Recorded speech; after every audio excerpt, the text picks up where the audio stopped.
네, 오늘 레위기강의 11번째 시간이고요. 제목은 평민의 속죄제라는 제목입니다. 레위기 4장 27절에서 35절 말씀까지 보도록 하겠습니다. 레위기 4장 27절부터 35절 말씀 같이 읽을게요. 만일 평민의 한 사람이 여호와의 계명 중 하나라도 부지 중에 범하여 허물이 있었는데 그가 범죄한 죄를 누가 그에게 가르쳐주면 그는 흠없는 암 염소를 끌고 와서 그 범죄한 죄로 말미암아 그것을 예물로 삼아 그 속죄 제물의 머리에 안수하고 그 제물을 번제물을 잡는 곳에서 잡을 것이요 그 피를 찍어 번제단 뿔들에 바르고 그 피 전부를 제단 밑에 쏟고 그 모든 기름을 화목 제물의 기름을 떼어낸 것 같이 떼어내 제단 위에 불살라 여호와께 향기롭게 할지니 제사장이 그를 위하여 속죄한즉 그가 사함을 받으리라.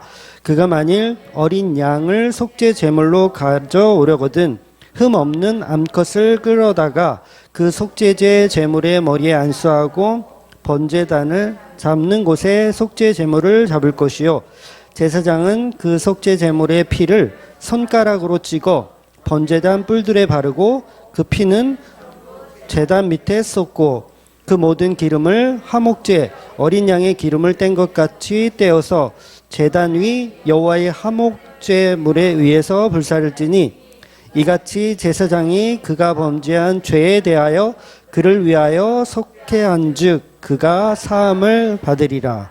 아멘. 네, 속죄제 계속 보고 있습니다. 오늘은 평민의 속죄제예요. 그래서 평민의 속죄제는 그냥 저와 여러분의 개인적인 죄가 있을 때 이렇게 드리는 제사죠. 그러니까 누군가가 옆에서 죄를 일깨워주면 우리는 즉시 죄인이라는 것을 깨닫고 하나님께 암염소나 암양으로 속죄제를 드리는 거예요. 그런데 이 속죄제에서 반복적으로 죄에 관한 이야기가 나오는데 그 말씀 중에는 이제 부지중이라는 표현이 자꾸 나오죠. 부지중이라는 표현.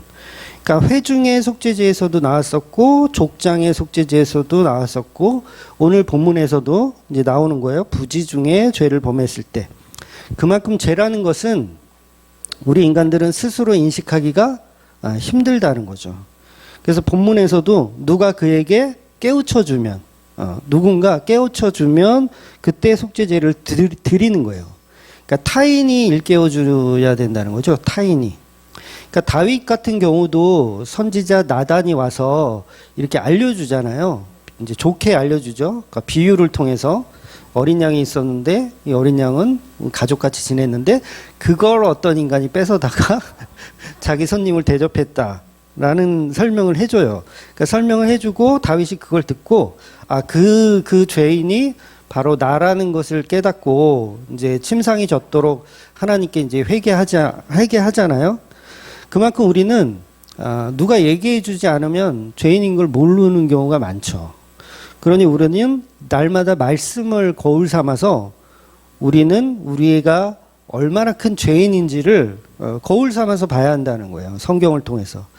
그래서 말씀을 들으면 들을수록 죄를 발견하는 거죠. 죄를 발견해서 그 은혜가 얼마나 큰지. 그러니까 죄를 발견해서 십자가의 은혜가 얼마나 큰지를 보게 되더라는 거예요. 그래서 복음을 들으면 들을수록 자기 죄를 발견해야 하는 것이 맞는데, 근데 때로는 이제 우리가 복음을 지식으로만 깨달을 때가 많아요. 그러니까 교회 안에서도 이제 진짜 교회, 진짜 진리를 전하는 교회 그 안에서도 복음을 지식으로 이해하는 거죠. 지식. 그러니까 이 다른 교회에서는 전해 들을 수 없는 그 복음의 내용들을 지식으로 이해해서 이제 자기는 이제 옳다고 생각해 버리는 경향이 있어요. 그러니까 나는 복음 안다. 나는 괜찮은 존재다. 이렇게 생각해 버리는 경우가 있다라는 거죠. 그래서 이제 다른 모든 사람은 다 틀렸고 나만 옳다. 이렇게 생각하는 경우가 복음적인 진리를 전하는 교회 안에서도 있더라는 거예요. 이게 사실 큰 문제인데, 그러니까 그래서 본문에서는 유대인들이 저와 여러분이 흔히 범할 수 있는 실수에 관한 이야기를 하는 거예요. 실수. 그러니까 모르고 지은 죄. 그러니까 몰라요, 본인들은.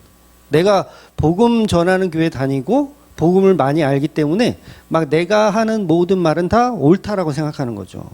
근데 그 자체가 나도 실수를 범하고 있다라는 걸 모르는 거예요. 그러니까 나는 이 정도면 괜찮지라고 생각하는 거예요. 그러니까 결국 우리가 이만하면 됐지라는 이거에서 이게 빠져나갈 사람이 없는 거예요. 그러니까 바리새인들도 자기들은 자기가 이만하면 됐지라고 생각하거든요. 이만하면 하나님 앞에 괜찮은 신앙인이지라고 생각하는 거예요.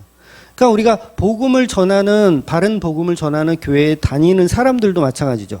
나는 그래도 이나마 복음을 아니, 나는 괜찮지라고 생각하더라는 거예요. 그러니까 그런 생각을 인간들은 죽을 때까지 갖는 거죠. 근데 그 자체가 어리석은 거라는 거예요. 그러니까 우리가 복음을 많이 한다고 해서 그러니까 모든 자 위에 모든 자가 됐다고 생각하는 거예요. 그런 생각 안 해보셨어요? 모든 자 위에 모든 자. 저 사람보다 내가 더 알고, 저 사람보다 내가 더 알고, 나는 모든 자 위에 모든 자다. 그래서 성도 위에 성도가 있다고 생각하는 거죠. 근데 하나님이 보실 때는 고만고만한 그 옹기종기 모여서 고만고만한 것들이 이제 서로 이제 자기의 의를 드러내는 모습과 같다라는 거예요.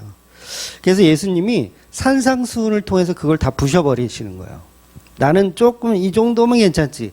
나는 쟤보다는 조금 낫지. 막 이런 거를 산상수훈을 통해서 다 부셔버리는 거예요. 그러니까 예수님이 산상수훈에서 이 레위기 말씀을 선포하시는 거거든요. 율법을 선포하시는 거예요. 그래서 율법 그대로 설명하시면 되는데 율법 그대로 설명하시지 않고 오히려 그 율법의 그 빈틈들을 다 채워서 설명을 하세요. 그러니까 빈틈이 없는 율법으로 설명을 하시는 거예요. 그러니까 예를 들면 율법에서는 간음하는 어떤 행동을 했을 때 그건 간음죄다. 이렇게 구약은 이야기하잖아요. 간음한 행동을 하면 그 간음죄다. 근데 예수님은 그게 아니라 나는 너희에게 말한다. 너희가 마음에 여자를 보고 음욕을 품기만 해도 그건 간음죄다라고 이야기해 버리시는 거예요. 그러니까 틈이 없는 거죠. 나는 이만하면 됐지라고 생각했는데 거기서 빠져나갈 사람이 없는 거예요. 이렇게 예수님은 율법을 업그레이드 하시는 거예요. 더 강력하게 업그레이드를 해버리는 거예요. 그러니까 사람들이 놀라죠. 놀랄 수밖에 없는 거예요. 왜냐하면 예수님은 율법 그대로 설명한 게 아니라 율법을 더 촘촘하게 만들어서 이야기하시는 거예요.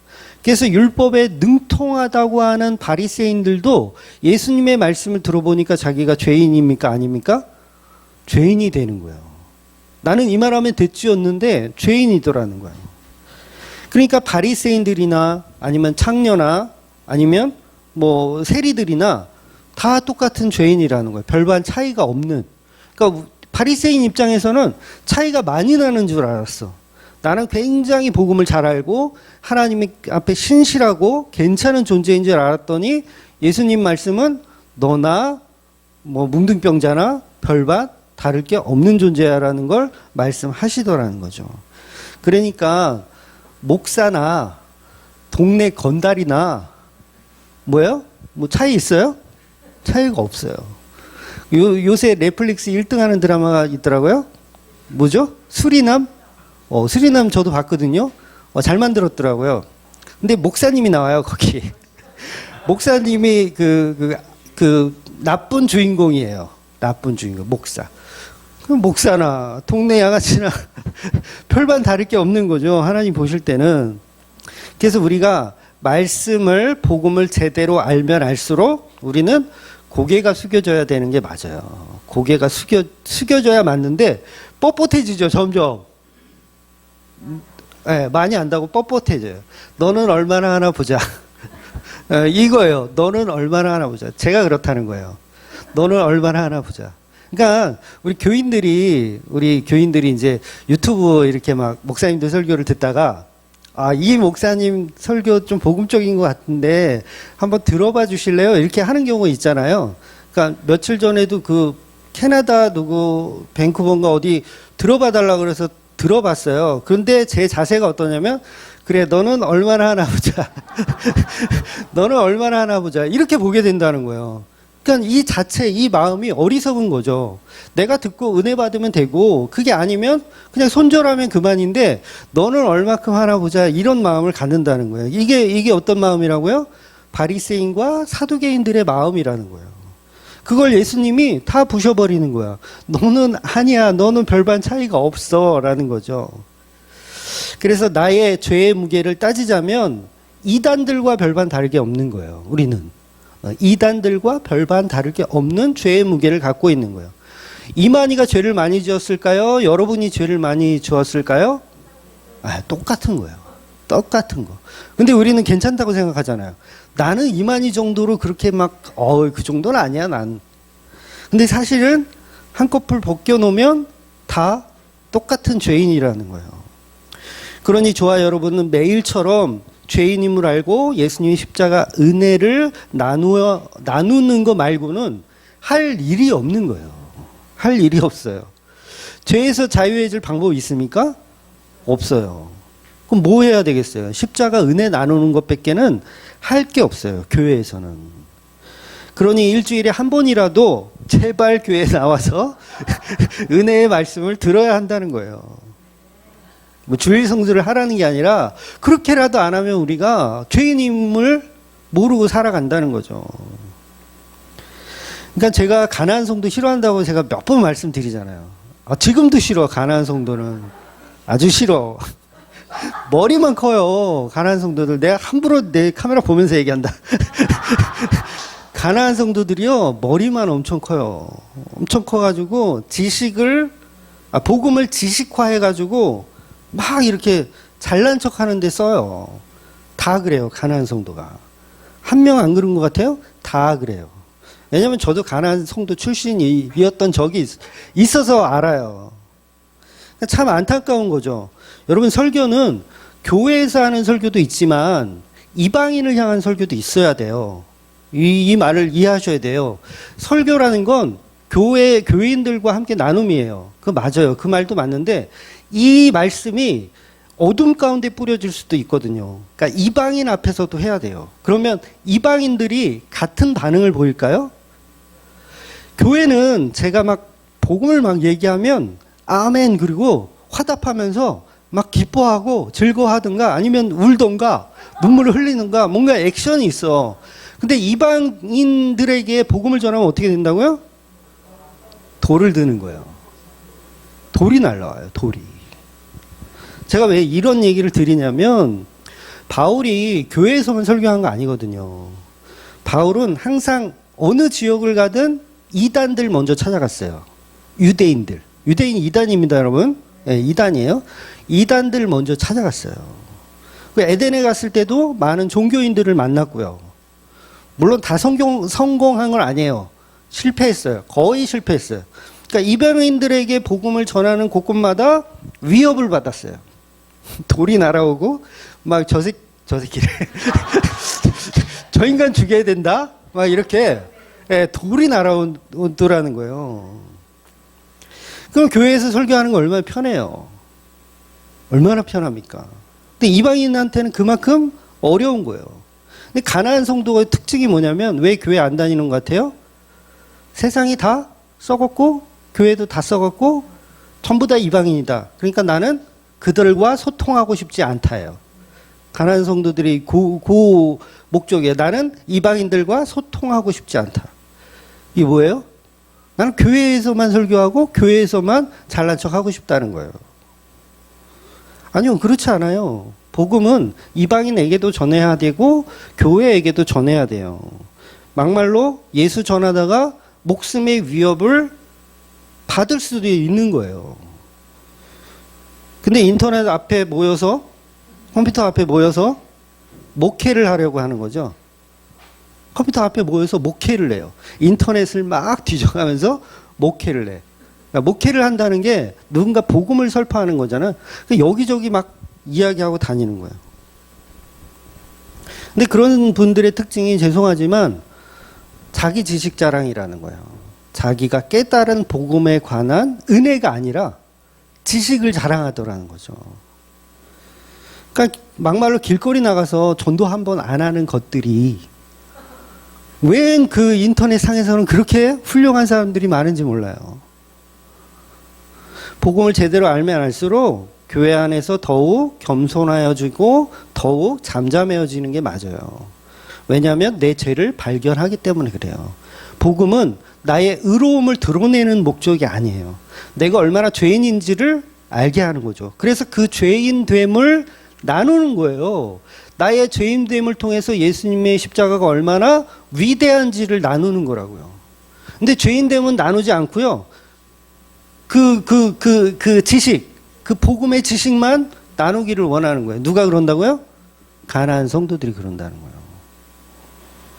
물론 여러분도 예외는 아니에요. 이렇게 뭐 교제하는 거 들어보면 약간 뉘앙스가 그럴 때도 있어요. 그런데 우리는 상관없죠. 우리끼리니까. 안 그러면 욕을 먹으니까. 근데 인터넷 숨으면 욕 먹을 일이 사실 별로 없어요. 그래서 우리 주맘 식구들만큼은 제발 가난한 성도가 되지 말라고, 오죽하면 온라인 성도들에게도 제가 요청이 많이 오거든요. 유튜브 실시간 그 예배를 해달라. 그 얘기 많이 들어요. 그러니까 주일 11시에 인터넷으로 집에서 이렇게 유튜브로 예배 드릴 수 있도록 실시간으로 해달라고 요청을 많이 하세요. 근데 저는 과거에도 그렇고 지금도 그렇고 안 한다고 하거든요. 실시간 예배는 안 한다. 와서 하든가 다른 교회 가라. 저는 그렇게 얘기해요. 그러니까 저도 실시간으로 온라인 예배를 드리면요, 저도 좋아요. 왜냐하면 솔직히 온라인 헌금이 더 많이 들어와요. 그렇지 않을까요? 온라인 예배를 실시간으로 들으면 그 시간에 우리 교회에 참여해서 예배 드리는 거잖아요. 그러면 헌금도 당연히 우리 교회로 드릴 거예요. 더 많이 들어온다는 거 알아요. 근데 제가 왜 그거를 거절하고 안 하느냐면, 여러분, 교회의 예배는 함께 모여서 찬양하고 기도하고 말씀 보고 교제하는 거예요. 그러니까 집에서 혼자 그냥 유튜브로 보는 거는 성경 공부하는 거예요. 그냥 예배가 아니라 성경 공부하는 거. 그래서 운영이 어려워서, 우리 교회가 운영이 너무 어려워서 실시간 예배를 해야겠다 뭐 이러면 몰라. 근데 월세 못 내고 그러면 좀 쉬죠 뭐. 아닌가요? 월세 못 내고 그러면 좀 쉬지 뭐. 우리 교회, 우리 집에서 예배 드리지 뭐. 아니에요? 그럼 되잖아요. 지금 오겠다는 사람들만 있으면 되잖아요. 한 명이라도 오겠다는 사람이 있으면 집에서 예배 드리면 되지. 그러니까 그런 걱정은 안 하셔도 돼요. 그래서 예배는 온라인 유튜브 안 합니다. 저는 안 합니다. 요청하셔도 안 합니다. 그러니까 우리 교회 오시는 분들, 우리 주맘교회 섬겨주시는 분들은 오히려 이제 유튜브로만 설교만 듣잖아요. 유튜브는 설교만 듣다가 참여했는데 말씀보다는 이 찬양이 더 감동적이고 은혜스럽다 이런 얘기 하시는 분들이 있어요. 의외로 많아요. 그러니까 이 말씀이 전부가 아니라 거기서 함께 호흡하면서 성령의 은혜를 느끼는 게 굉장히 중요한 거라는 거죠. 그래서 예배는 절대 그냥 이렇게 유튜브로 성경 공부하는 게 아니에요. 그래서 제발 제가 한 달에 한 번이라도 대면 예배 나오시라고 이렇게 말씀드리는 거예요. 가난한 성도 절대 되지 말라. 그러니까 차라리 쇼핑을 다니세요. 교회를. 이해가 되세요? 차라리 교회를 쇼핑을 다녀서 거기서 복음을 전해. 차라리 가는 곳마다 쫓겨나서 예. 근데 집에서 나 복음 많이 한다 이러면서 나는 이만하면 됐지, 이게 현대판 바리새인이에요. 그러니까 우리는 예배자가 되어서 주님의 발 앞에 엎드려 찬양하고 기도하고 말씀 듣고 내가 죄인임을 깨달아야 된다는 거예요. 이건 성도에게 너무 중요한 일이에요. 그래서 제가 오죽하면 그런 얘기도 해요. 갈만한 교회 없으면 당신이 교회를 개척하세요. 전 그런 얘기도 하거든요. 막 악에 바치면 그런 얘기도 해요. 차라리 네가 신학을 해서 교회를 개척해. 교회 막 욕하지 말고. 그렇잖아요. 욕은 물론 욕도 해야죠. 근데 그 뉘앙스가 나는 괜찮은데 다 틀렸다가 아닌 거예요. 그러면 본인이 괜찮다고 생각하면 본인이 교회를 개척해야죠. 아닌가요? 제 논리가 이상한가요? 본인이 개척해야 되는 거예요. 아니면 교회를 찾아다니면서 복음을 전하든가 노력을 해야죠. 근데 포기하는 게 문제예요. 교회가 없어, 갈 만한 교회 없어. 물론 알아요. 인정해요. 그러나 포기해서는 안 된다는 거죠. 언제까지? 죽을 때까지. 교회를 찾아야 되고 없으면 자기가 교회가 되어야 하는 거예요. 그래서 2명이든 3명이든 모여서 예배 드려야 되는 거죠. 그래서 오늘 본문에 보면 다른 사람들의 제사 방식과 다른 내용이 또 하나가 있어요. 그러니까 뭐냐면 제물을 드리는데 그동안은 수컷으로 드렸어요. 수컷. 남자로 드렸어요. 그런데 오늘 본문은 희한하게 암컷을 말씀하십니다. 그러니까 번제라든가 번제, 그 다음에 속건제, 이제 그건 다음부터 볼겠지만 속건제는 반드시 수컷을 드리게 되어 있는데 오늘 나오는 이 평민의 속죄제하고 화목제는 암컷을 드리는 거예요. 암컷. 그러니까 즉 화목제라는 것은 화목제와 오늘 본문의 속죄제는 십자가가 투영되기는 하는데 그 십자가 속에 암컷이 투영되는 거예요. 그러니까 여자가 투영되는 거죠. 십자가 수컷인 예수 그리스도가 번제로 드려졌다면 거기에 누가 따라오냐면 암컷인 속죄제가 그 범죄 안에 들어가는 거예요. 같이 태워지는 거예요. 물론 다 태우진 않아요. 번제가 아니고 속죄제는 기름만 떼어서 태우는 건데 그 죽은 남자, 죽은 번제 그 제단 그대로 뭐예요? 여자가 태워지는 거예요. 여자의 기름이 태워지는 거.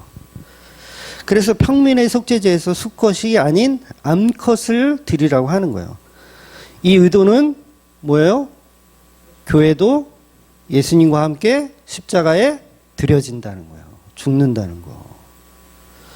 그래서 염소나 양을 함께 이야기하는 거예요. 둘 다 암양, 암염소예요. 그러니까 비용적인 문제도 물론 맞아요. 그렇게 해석하는 것도 맞아요. 좀 저렴하게 수컷이 조금 비쌌다, 암컷이. 근데 이것도 확실하진 않아요. 그 당시 수컷이 비쌌는지 암컷이 비쌌는지 이걸 알 방법은 사실 없어요. 그러니까 우리는 지금 이제 우리 시대에 사니까 뭐 이렇게 이거를 가격을 매길 수 있는데 정확하게는 몰라요. 근데 중요한 건 십자가는 예수님 수컷을 표현하는 거고 그 다음에 우리는 암컷으로 그 십자가에 같이 죽는 거를 표현하고 있는 거예요. 그래서 창세기 2장에 보면 남자와 여자는 한 몸이라 그러죠.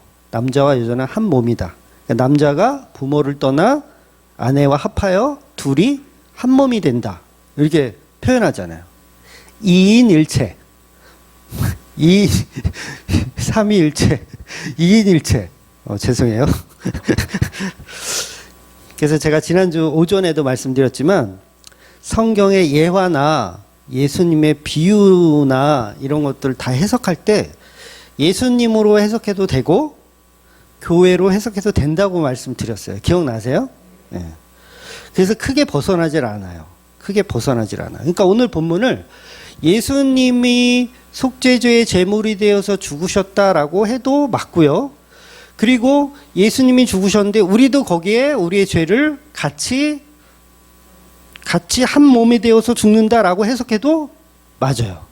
둘 다 맞는 거예요. 그래서 제가 청지기의 비유 지난 주일 오전에 제가 설명드렸던 것 같은데 청지기의 비유 뭐라 그랬어요?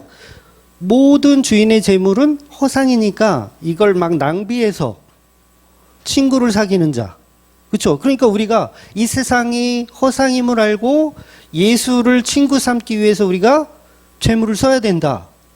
이 세상의 가치들을 버려야 한다. 그렇게 제가 말씀드렸잖아요. 근데 또 반대로 하면 그 불의한 청지기가 바로 예수 그리스도인 거죠. 아버지 하나님의 모든 재물을 다 써버리는 거예요. 이 땅에 오셔서. 누구 때문에? 친구를 사귀기 위해서.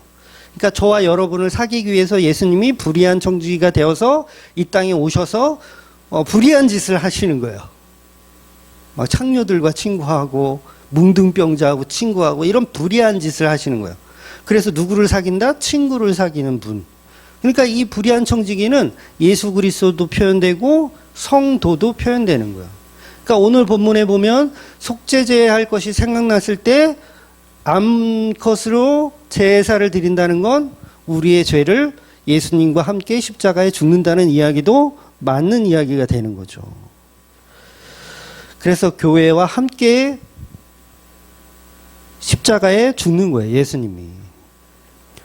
그래서 개역개정 그 창세기 2장 24절 보면 남자라고 번역을 해놨는데 이거 사실 사람이라고 번역해도 무관한 단어예요. 사람. 그러니까 사람이 예수님과 연합하는 거예요. 예수님은 십자가에서 홀로 복음을 완성하셨죠. 홀로 완성하셨어요. 그러나 남자와 여자는 하나이기 때문에 예수님이 완성하신 그 십자가에 우리도 투영되어 있었던 거예요. 그래서 예수님이 십자가에 우리와 하나가 되셨어요. 그게 바로 속죄제의 본질입니다. 하나가 되는 거. 우리의 죄를 도말하신 예수님과 하나가 되는 거. 이걸 이제 거듭남, 구원받았다 이러는 거예요. 그래서 우리의 반쪽은 누구예요? 예수님이에요. 우리의 반쪽은. 그리고 우리의 고향은 어디입니까? 예수님이 우리의 고향인 거예요. 그럼 고향으로 돌아가야죠. 여러분이 죽으면 예수님에게로 돌아가는 거예요. 누가 여러분을 고향이 어디십니까? 라고 물으신다면 제 고향은 예수님입니다. 이렇게 얘기해야 돼요. 그런데 그냥 예수님이라기보다는 이렇게 설명해야 되죠. 당신의 고향은 어디입니까? 제 고향은 십자가입니다. 이렇게 표현해야죠. 십자가. 그러니까 더 정확하게는 십자가 위에 달리신 예수님의 옆구리가 제 고향입니다. 오전에 말씀드렸잖아요. 아담의 허리에 우리가 있었다. 우리의 고향은 아담의 허리. 그러니까 예수님의 옆구리가 우리의 고향인 거죠. 당신의 고향 어디입니까? 저는 파주시 부곡리 땡땡땡 번지 이게 아니라 우리의 고향은 예수님의 옆구리입니다라가 정답이 되는 거죠. 저와 여러분은 남편이신 예수님이 우리의 고향이라는 거예요. 그렇게 성도는 십자가에서 십자가로 거듭나시는 거예요.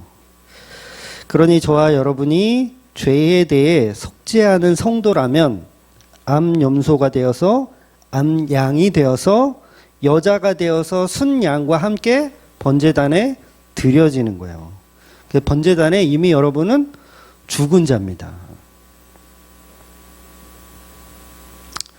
그래서 암양이 되어서 우리는 이제 기름만 떼어서 번제를 불살라 올려 드리는 거예요. 그러면 하나님이 흐뭇하게 향기를 받으시죠.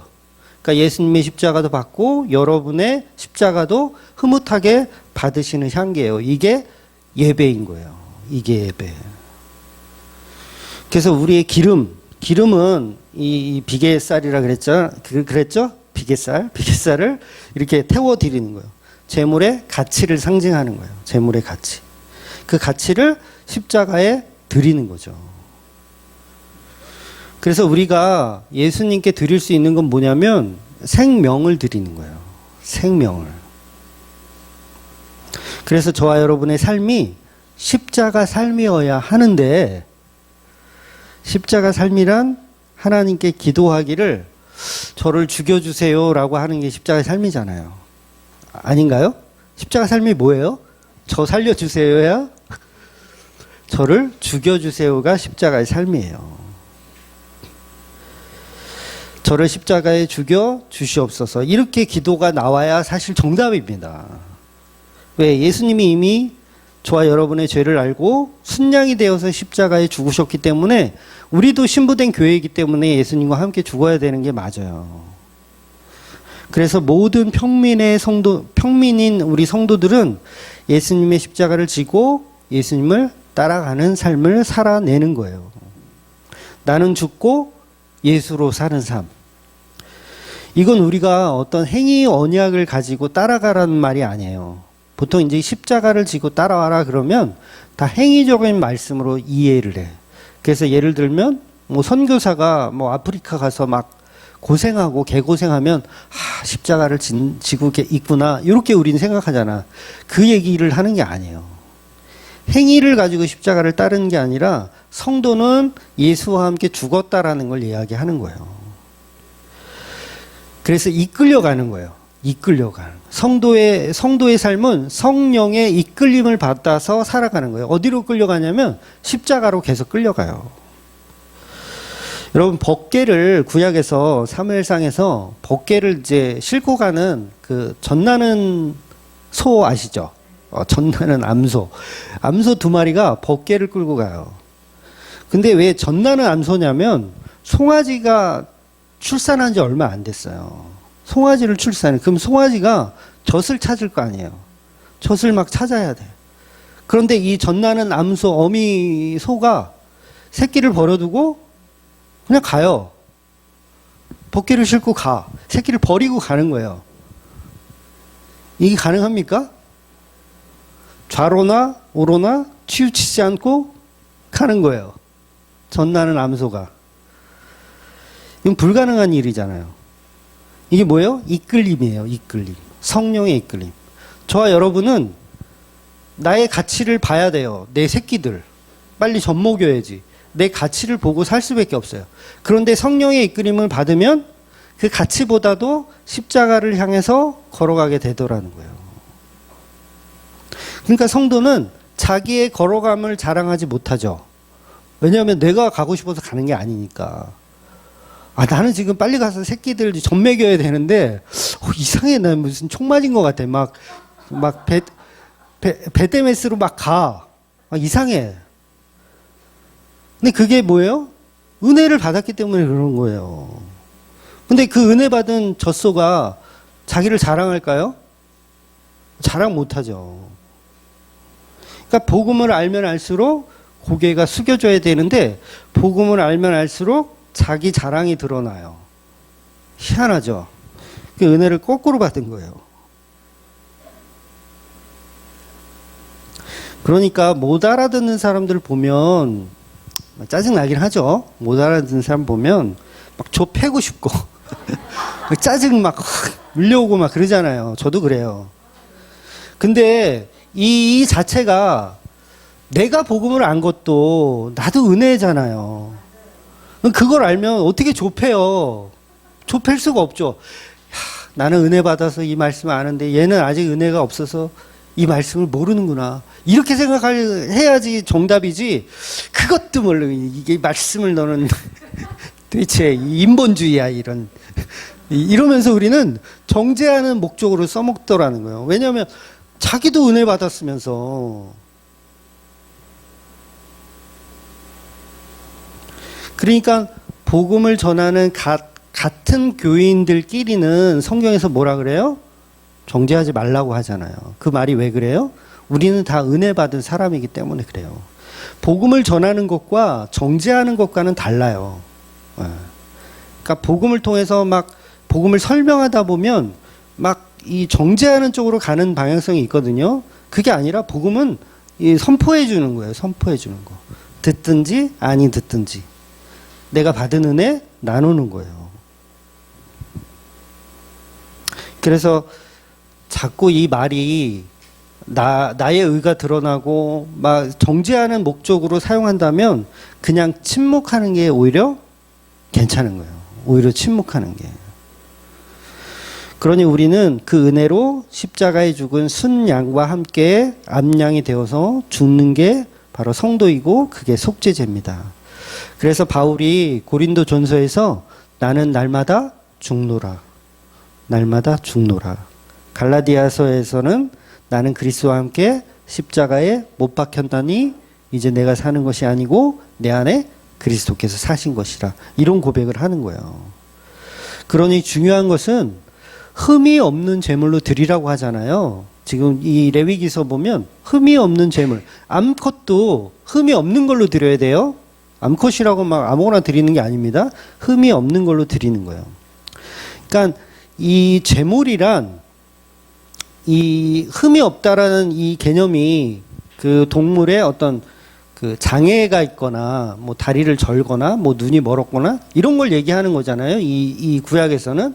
근데 신약에 와서는 흠이 있다라는 건 뭐냐면 내가 죄가 있는데 그 죄가 있음을 모르는 상태를 흠이라고 하는 거예요.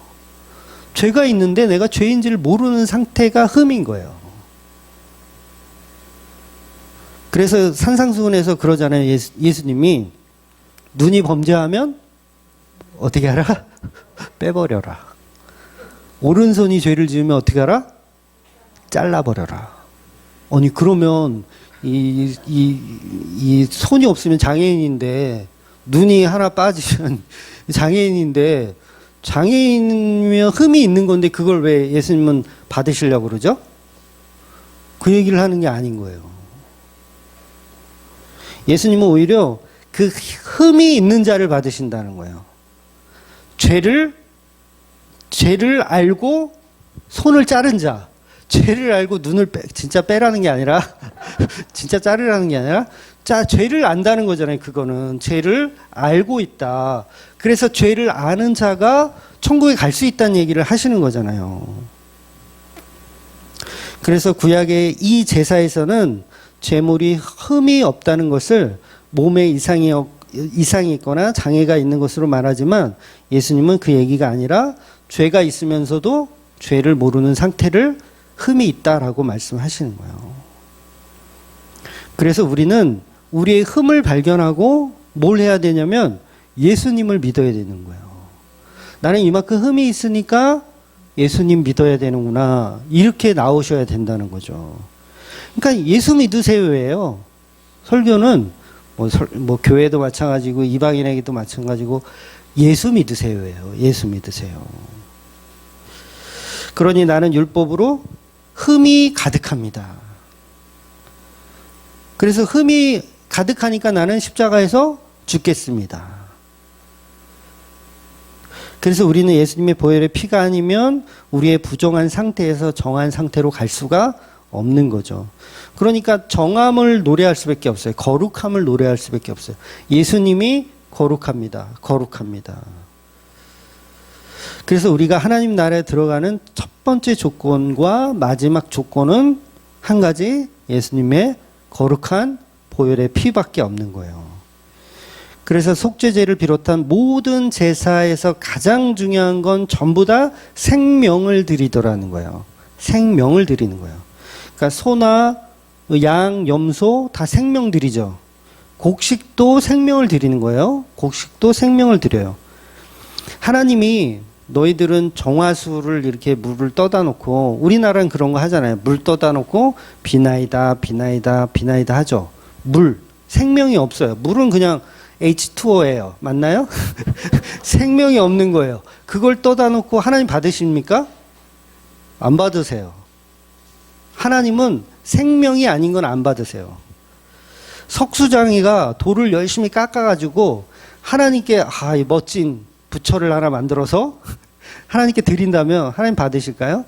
네, 하나님은 그런 거 안 받으세요. 불교에서는 그런 거 받죠. 막 금부치, 뭐 금으로 된 부처 이런 거 갖고 오면 최고, 당신의 불심이 아주 최고라고 인정받지만, 교회는요, 여러분이 아무리 뭘 이렇게 하나님께 드린다고 생명이 아닌 걸 갖고 와, 구약이나 신약 다 마찬가지예요. 생명이 아닌 걸 갖고 와봐야 소용이 없더라는 거예요. 그래서 하나님은 생명만 제물로 받으신다는 거예요.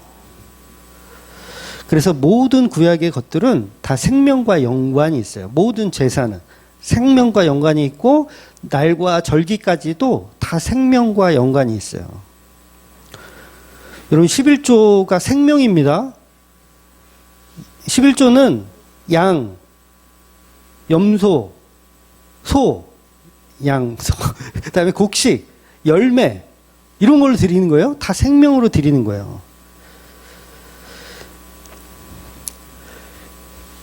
그러니까 11조를 돈으로 드리는 역사는 없었어요. 특이한, 우리 한국 교회의 특이한 모습인 거예요. 그건 연보라고 하는 건데 잘못 알고 있는 거예요. 11조는 생명을 드리는 거예요.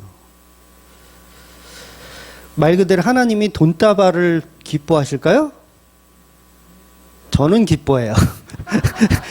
근데 하나님은 무슨 조폭도 아니고 돈다발을 왜 좋아해요? 하나님이.